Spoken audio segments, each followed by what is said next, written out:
On the bank of the river stood Running Bear, young Indian brave.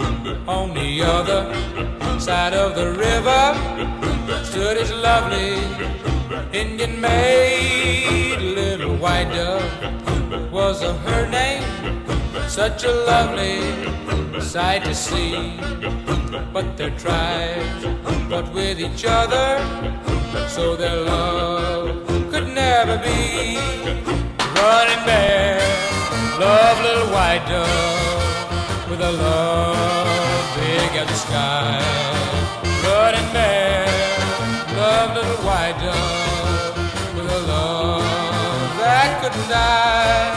He couldn't swim the raging river, 'cause the river was too wide. He couldn't reach Little White Dove waiting on the other side. In the moonlight he could see her throwing kisses across the way. Her little heart was beating faster, waiting there for her brave. Running Bear loved Little White Dove with a love big as the sky. Running Bear loved Little White Dove with a love that couldn't die.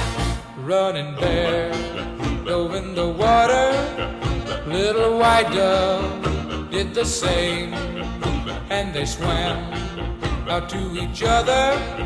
Through the swirling stream they came. As their hand touched and their lips met, the raging river pulled them down. Now they'll always be together in that happy hunting ground. Running Bear loved Little White Dove with a love big as the sky. Running Bear loved Little White Dove with a love that couldn't die.